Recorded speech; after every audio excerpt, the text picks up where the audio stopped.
Hello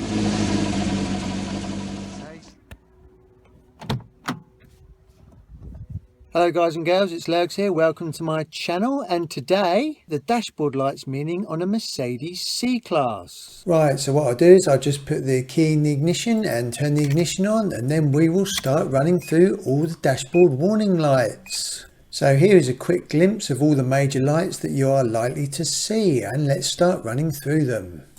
This is the engine coolant temperature gauge. This should hover around about 80 degrees centigrade all the time. If it gets anywhere near 120 or anywhere near the top, you need to pull over and switch off the engine. The tyre pressure warning light. One of your tyre pressures is low, so what you need to do is you need to check the tyre pressures on every one of your tyres, make sure it's pumped up to the correct pressure, and then you may have to reset the tyre pressure warning system. The brake pad wear warning indicator. So one of your brake pads is getting low. Some of the modern brake pads have sensors on them, and when they get worn, they let you know on the dashboard, so it's time to get those replaced. The engine temperature warning light. Pull over as soon as you can do and switch off the engine.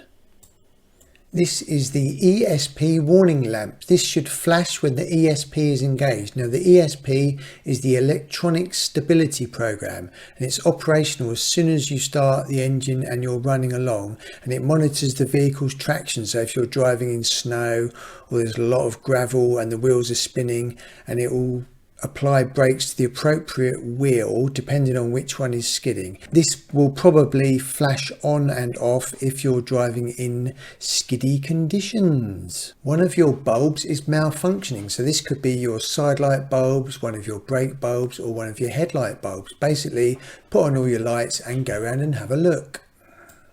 The coolant level warning light. So the coolant level which you use to top up your radiator has got low. Make sure you check this out, but not when the engine is hot, because it will get very hot and there's a danger of it blowing up in your face. So check that when it is cold. The oil pressure is low inside your engine, so pull over as soon as you can, and you need to get that checked out at your local garage.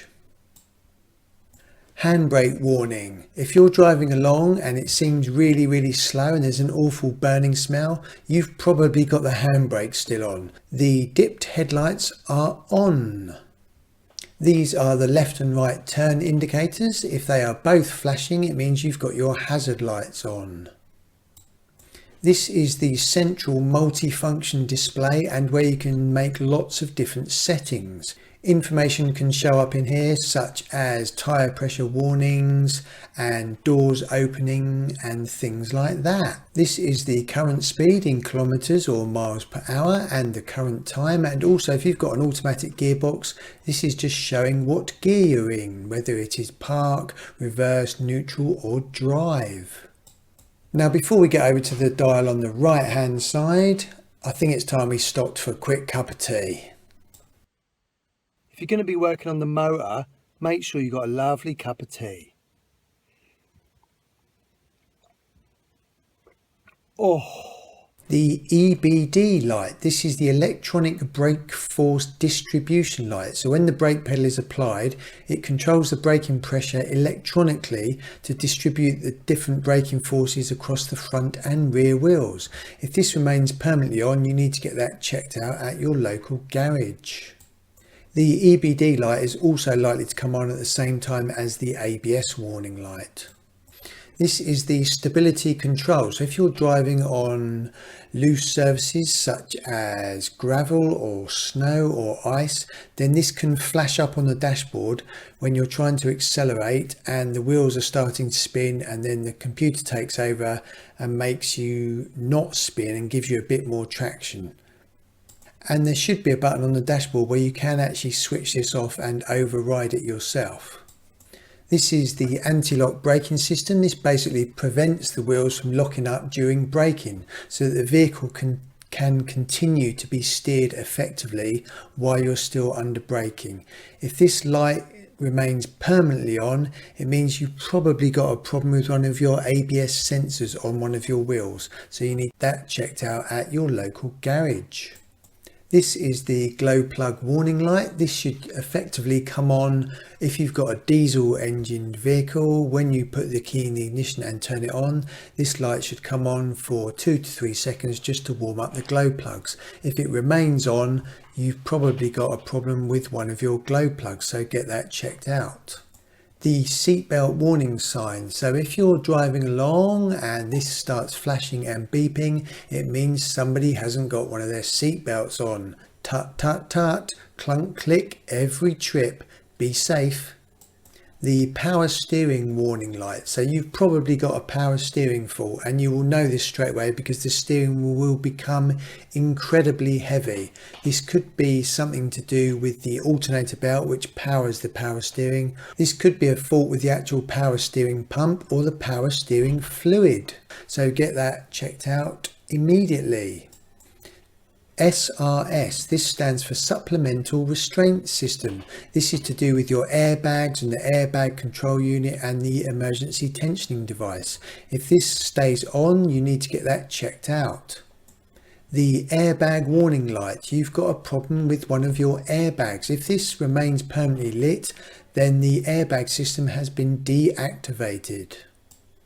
Engine emissions warning. You've got a problem with your engine emissions, so get that checked out at the local garage because we don't want to poison this planet any further.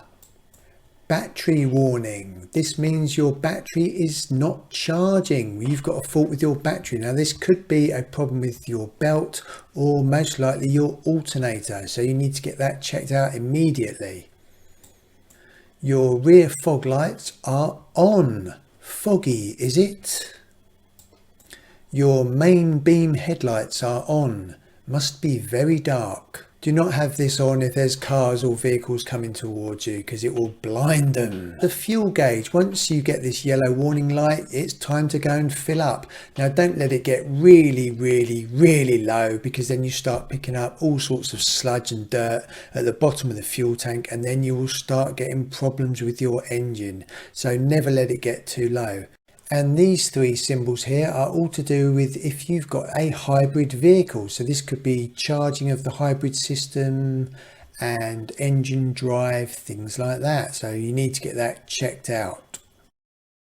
If you found that video useful, please subscribe by pressing this button down here. I really do appreciate you visiting my channel, guys and girls. If you'd like to select any other videos around here, that would be really cool. And be sure to hit that bell notification tab.